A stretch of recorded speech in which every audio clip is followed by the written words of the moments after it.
Hello there.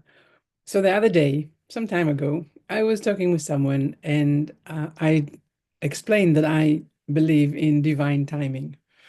And what I meant by that is that I believe that the right things happen when the time is right. And sometimes we can't see why things happen at the time that they did, but later on in retrospect, we can definitely see how things fall into place.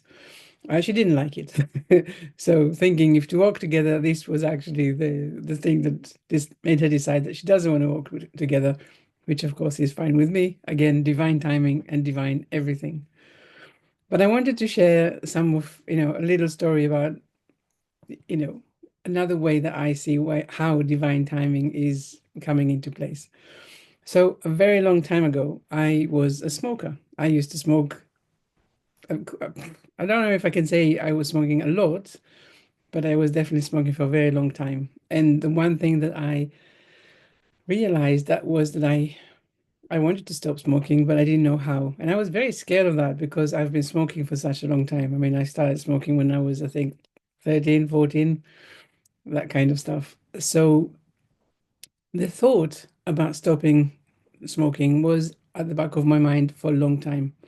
But every time I thought about it, I was like, not ready, not ready, not ready. Until one day, my drum teacher, he told me about this book called The Easy Way to Stop Smoking by Alan Carr, I think his name is. And I was like, fantastic. If he recommends it, I'm going to do it. So it took me probably another year or so to finally find this book in the bookshop. Now, you must know that this book of course, is a bestseller and you can find it in any bookshop. But because of my resistance, I wasn't able to find it. And I basically said to myself, I will go into a bookshop, and if I find it, I will buy it. I'm not going to look for it. If I find it on the shelf, if it's immediately there, I will buy it. And so it took a long time until one day I walked into a shop and it was there, and I'm like, okay, so now I have to buy it. I bought the book, and it wasn't until probably another 2 years or so that I realized that I can't do this anymore. So the book was on my shelf for such a long time, and then I realized that it's not working. I don't want to smoke anymore. I didn't want to be dependent on that little stick that, if you ask me, hey, do you want to go somewhere? I would immediately ask, wait, but, can I smoke there? So I didn't like the dependency. I didn't like worrying about my health. I didn't like so many things about it. But on the other hand, I was addicted, of course, and I didn't know how to stop. And I didn't want to feel, I didn't want to feel uncomfortable. I didn't want to go through the journey. And then one day I said to myself, I am going to do a charity of a lifetime in the UK, very popular, at least it used to be very popular back in the day, where you join a charity, you raise money for the charity, and then they send you on a challenge of a lifetime. I must admit that I chose my charity based on the challenge more than the other way around, but at that time it was arthritis research campaign, and the challenge was to go and climb the foothills of the Himalayas. And then I thought to myself, I'm going to do this because it's a huge challenge. I mean, we had to raise £2,500, and it was a lot of money. I guess in today's money, it's more like 4,000, £5,000. Anyway, I thought to myself, I won't be able to climb the Himalayas, or I can't see myself climbing the Himalayas with a cigarette, dangling at the end of my mouth. And I decided that the time was right to finally retrieve the book from the bookshelf. So I started reading, and to my delight, the book was really easy to get into. It was really like a story. And the first thing that Alan Carr said is, don't worry about it. Please sit here with a cigarette, keep on smoking, just read the book. Don't worry about it. Don't feel that it's a bit silly that you're sitting there with a cigarette reading a book about how to stop smoking. You're not ready yet. Trust me, you're not ready yet. And so I trusted him, and I, sat there with my cigarette, smoking, reading the book, and actually things made so much sense, and I could see myself processing it. I could really feel how I was processing it. And then one night I woke up literally in cold sweat and thinking, I'm gonna have to stop smoking and I'm not ready. I don't know, it's gonna be terrible. And I was really feeling anxious about that. And so I came to my book the next day and I read, you're probably thinking that, what's going to happen because you're not ready to stop smoking yet. And he said, "Don't worry, you are not ready. When you're ready, I will tell you, and it will be okay." Now, what you need to know about Alan Carr is that he used to smoke about 2 packs of cigarettes every day, and he tried to stop smoking for so many times, so many different ways, and he didn't manage to until one day, while sitting on the toilet, he had this epiphany, and he came out of the bathroom and he said to his wife, "From now on, I'm not smoking," and he stopped smoking, literally this way. So I was very relieved. I was like, okay, not ready yet. You see, again, divine timing. I'm not ready. I'm not ready. If I was saying to myself, I need to stop smoking when I wasn't ready, I have a hunch that I would have started smoking again very soon afterwards. Anyway, I continued, I persevered, I read the book, I continued smoking until one day the final part of the book was really about fighting the monsters. There is a monster which is the nicotine, and which of course will take about 4 days to leave the body, and then there is another monster of habit, which will take a little bit longer to fight. But when he said that, he said, "Right now you're getting ready to make this change, to take the step towards stopping to smoke."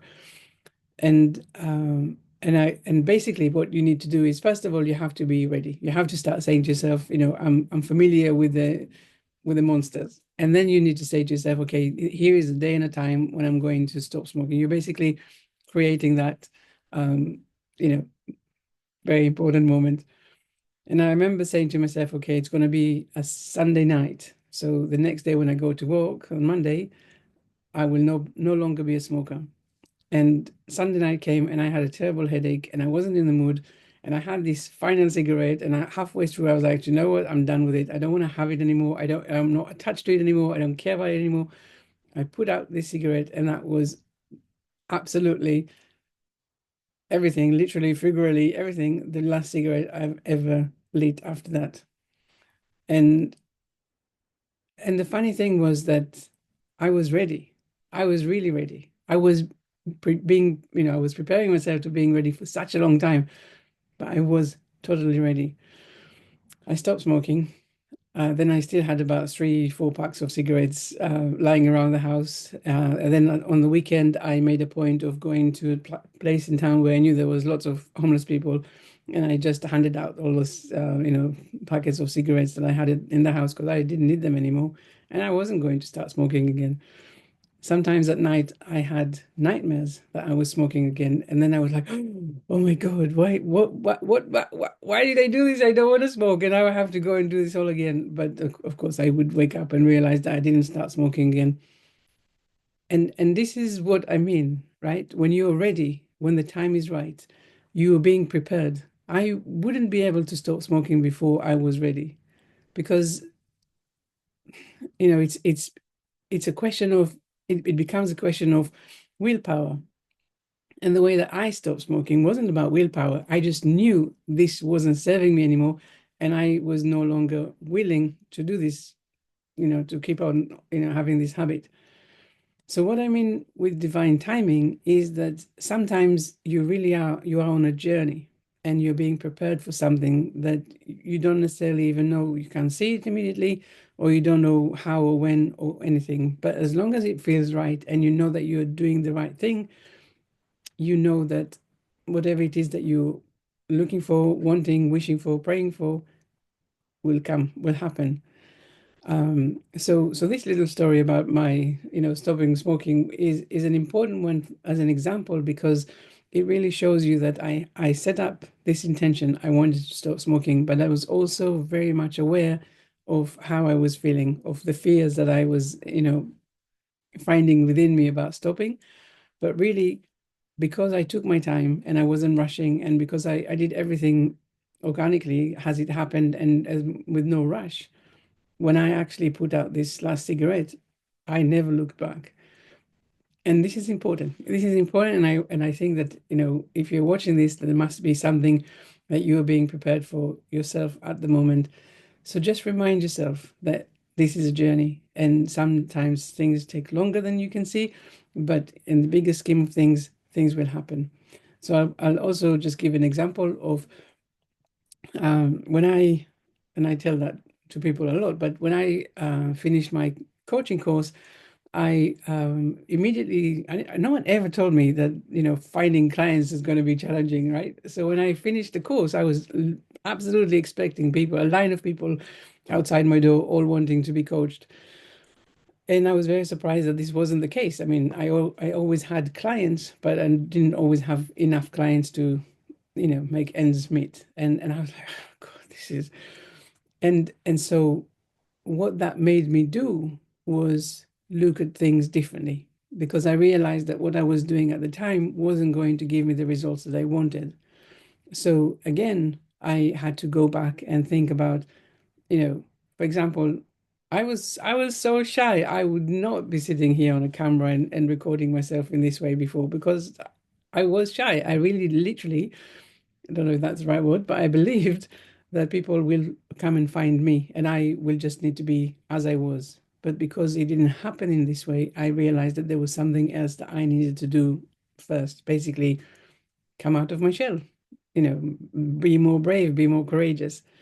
So things started to change again in the right time. And this is exactly the point, because I wanted something and it wasn't happening. It wasn't happening for a while. I was, trying different things, but on a very small scale. So when I changed, when I moved away and did things that really scared me, and I was more courageous, all of a sudden the right time arrived and I was able to see the changes and the rewards for the things that I was putting out there. So if you're feeling a little bit stuck, a little bit like things are not happening and it's taking too long or so long, or why is it not happening for you and all of that, find out what kind of a journey are you on at the moment. Is there something that you can physically do differently? Not with a let me push through this, or not with resistance, but with flow. What feels right?